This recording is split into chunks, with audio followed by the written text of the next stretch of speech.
మరి ఈరోజు రాజేశ్వర శర్మ గారు ఏ యజ్ఞం ఎక్కడ తలపెట్టినా ఈ సమాజానికి మంచి జరగాలని ఇక్కడ వచ్చినటువంటి తల్లులకు ఈ యజ్ఞ మహోత్సవంలో పాల్గొన్నటువంటి దంపతులందరికీ కూడా ఇక్కడ వచ్చిన వాళ్ళందరికీ కూడా నేను ఒక విజ్ఞప్తి చేస్తున్నా. వారు నేను రాగానే ధర్మాన్ని రక్షించాలనేటువంటి ఒక మాట చెప్పిండు. ధర్మం అంటే ఏంది? ధర్మం అంటే గోమాత, ధర్మం అంటే తల్లిదండ్రులు, ధర్మం అంటే మన పూర్వీకులు మనకిచ్చిన ఆచారం, మన పూర్వీకులు మనకిచ్చిన సాంప్రదాయం, మన పండుగలు, మన ఈ యొక్క ధర్మము, హిందూ ధర్మం ఏదైతుందో ఈ ధర్మాన్ని కాపాడాలి. ఇవాళ మనం చూస్తున్నాం, బొట్టు పెట్టుకోవడం మన ధర్మంలో ఒక ఆచారం. ఇవాళ మన బిడ్డలు 10వ తరగతి ఇంటర్మీడియట్ పిల్లలు కాలేజీకి పోతుంటే బొట్టు తీసేసిపోతున్నారు. తల్లులు కూడా ఏమంటలేరు. ఏమంటే పిల్లలు ఏం బాధపడుతున్నారు అని, అంటే ఏది తీసినా ఏమంటలేరు. నేను చెప్పకుండా ఒక మాట చెప్తావు, ఆ ఊరి పేరు చెప్పా, సందర్భం చెప్పా. ఒక ఊర్లో మన పక్కల్లా, మన గ్రామం దగ్గరనే, మన చుట్టుపక్కలే బిడ్డ రోజు బొట్టు పెట్టుకోకుండా పోతున్నారు. ఇంట్లో ఎవరు ప్రశ్నిస్తలేరు. రెగ్యులర్గా ఆమె కాలేజీకి పోతున్నది, వీళ్ళు సంతోషపడుతున్నారు చదువుకుందని. ఆఖరికి ఒక మహమ్మదీని అనేటువంటి ఒక పిల్లగాని పెళ్లి చేసుకొని వచ్చింది. తర్వాత బోర్న కుటుంబం అంతా ఏడుస్తున్నారు.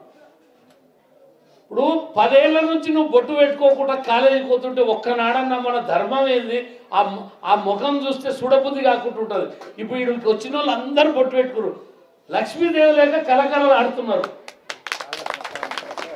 ఇప్పుడు చాలామంది పెళ్లిళ్ళైనా మెట్టలు లేకుండా, గాజులు లేకుండా, బొట్టు లేకుండా, కనీసము యజ్ఞ యాగాదులు అయినప్పుడు కూడా పంచ కట్టుకోకుండా, ఉగాది, సంక్రాంతి, మంచి రోజుల నాడు కూడా ఓ అడ్డపంచ కట్టుకోనట్టుకుంటా, బిర్రుగా టైట్ పాయింట్లు వేసుకొని గాలి ఆడకుండా కూర్చోరాదు, అది వంగరాదు.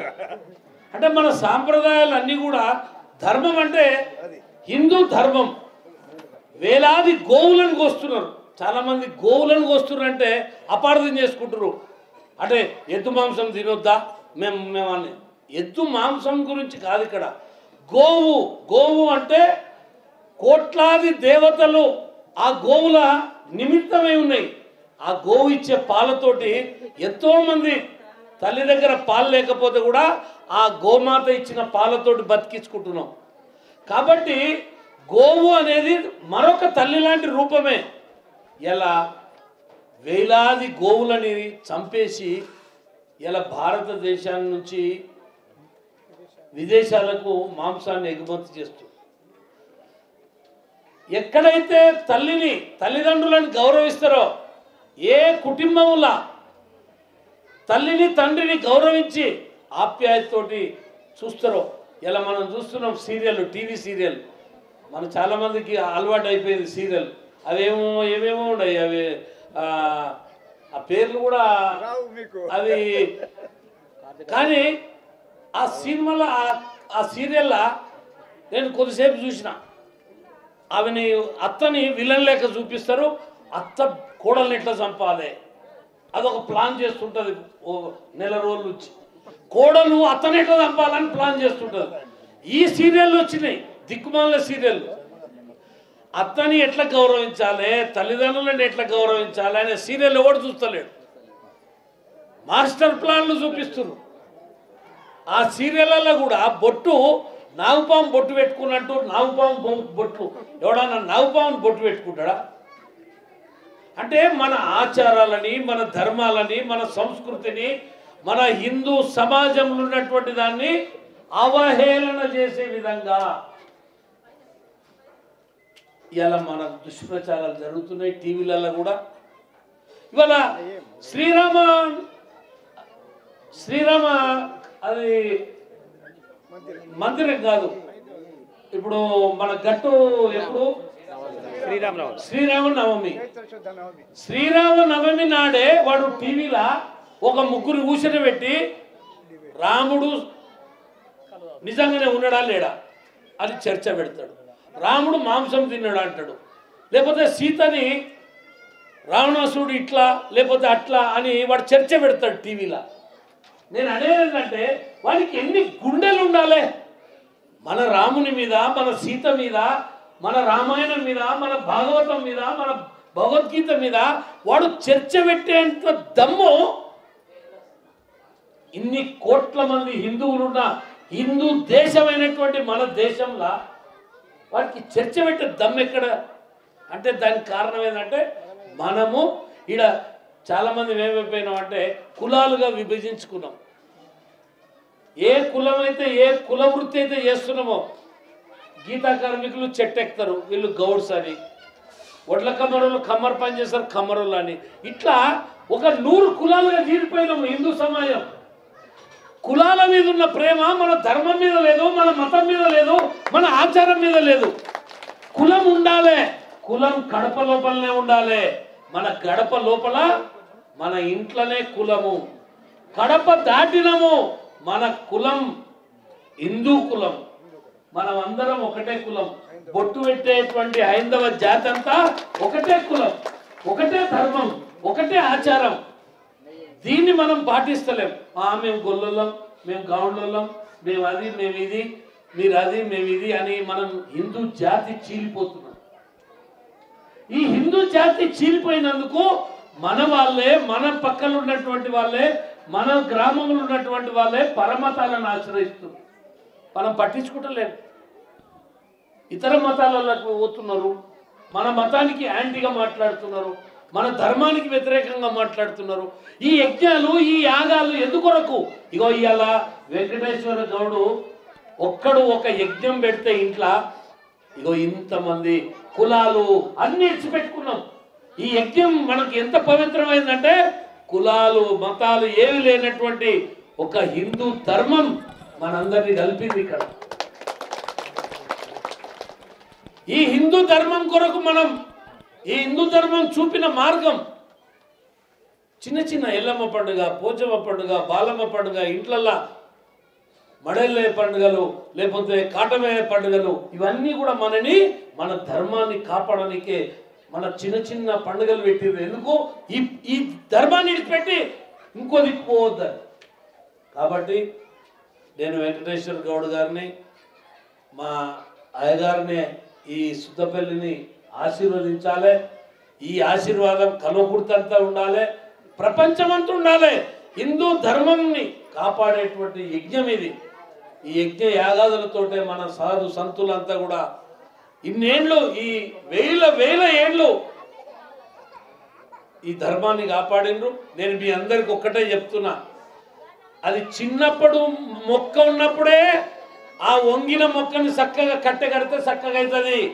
మీ పిల్లలు చిన్నప్పటి నుంచే బొట్టు పెట్టేది నేర్పుర్రి, పసుపు పెట్టుకునేది, గంధం పెట్టుకునేది, పువ్వు పెట్టుకునేది. ఇలా చాలా మంది మతం మారిన వాళ్ళని చూస్తే వాళ్ళ ముఖాలు చూస్తే సుడబుద్ధి కావు. మొగడు ఉన్నాడా తెలియదు, మొగడు పోయినా తెలియదు. ఆ దరిద్రమైనటువంటి సంస్కృతి మనది కాదు.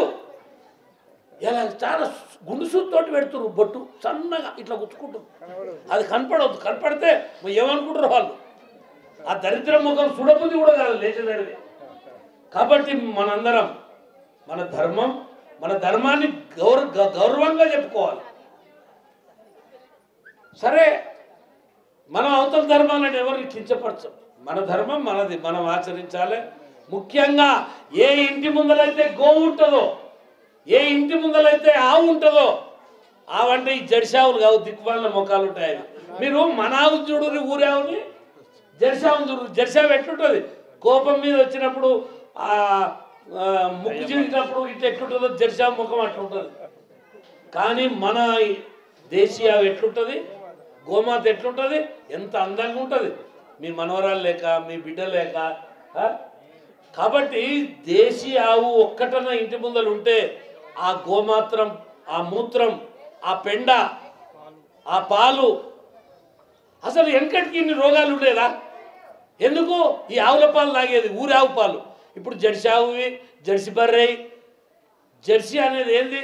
ఆ న్యూ జెర్సీలా ఒక అన్ని మందులు ఇచ్చి ఒక మన మన బర్రెలకే తీసినటువంటిది, ఆవులకు తీసినటువంటిది, దాన్ని సైమన్ తీసుకొని ఒక తయారు చేస్తే అది ఎక్కువ పాలిస్తుందని పెట్టింది. దానివల్ల అనేక రోగాలు వస్తామని శాస్త్రజ్ఞులు చెప్పారు. కానీ మనం అవే పాలు తాగుతున్నాం. కాబట్టి గోవుని రక్షించాలి, తల్లిదండ్రులని కాపాడాలి, తల్లిదండ్రులను చూడాలి, స్త్రీలని గౌరవించాలి, తల్లులని గౌరవించాలి. ఇలా చూస్తున్నాం మనం అన్ని అరాచకాలే. టీవీలో చూస్తే 15 ఏళ్ళ పాపని చంపేసిర్రు, 9 ఏళ్ళ పాపను చంపేసిర్రు. మన మాడుగులకు సంబంధించిన పాప తల్లి ఒడిలో వండుకున్నది. తల్లి ఒడిల ఆ పాప వరంగల్ పోయింది, అత్తగారు ఇంటికి పోయిండు.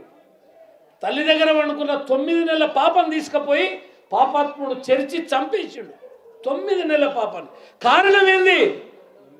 మన హిందూ ధర్మాన్ని, రామాయణం, మహాభారతాలు, మన గ్రంథాలు, మహాపురుషులు చెప్పిన కథలని వినకుండా అయిపోయింది. ఒకప్పుడు రామాయణం ఆటలు ఆడేది, భారతం ఆడేది, బ్రహ్మంగారు ఆటలు ఆడేది, యక్షగానాలు ఆడేది, లేకపోతే చిన్న చిన్న ఎల్లమ్మ కథ, ఒక్కు కథలు ఆడేది. అందులో ధర్మం, నీతి, ఆడోళ్ళని ఎట్లా గౌరవించాలి, పిల్లల్ని ఎట్లా చూడాలి అనేది ఉండేది. ఇప్పుడు దిక్కువాళ్ళ సినిమాలు అన్నీ ఒకటే సినిమాలు.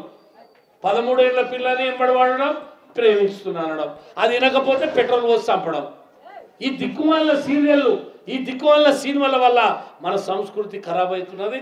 నేను మరొక్కసారి వెంకటేశ్వర గారిని అభినందిస్తున్నా. ఇట్లా ప్రతి ఇంట్లో యజ్ఞాలు, యాగాలు జరగాలి, ఊర్లలో జరగాలి, ప్రతి దగ్గర జరగాలని చెప్పి కోరుకుంటూ, పెద్దలు చిత్తరంజన్ దాస్ గారు ఇంత దూరం మళ్ళీ మారుమూల, ఇది మన కల్వకుర్తికి చివరి గ్రామానికి మళ్ళీ ఇంత దూరం వచ్చిన పెద్దలు, సర్పంచులు అందరికీ కూడా, అయ్యగారికి ప్రత్యేకంగా ఆయన అమ్మవారి పూజ దీక్ష మన ఎంత చక్కగా మనందరినీ ఆకట్టుకునే విధంగా వారు యజ్ఞాలు చేస్తుంటారు. వారి పాదాలకు కూడా నమస్కారం చేస్తూ నేను సెలవు తీసుకుంటున్నా.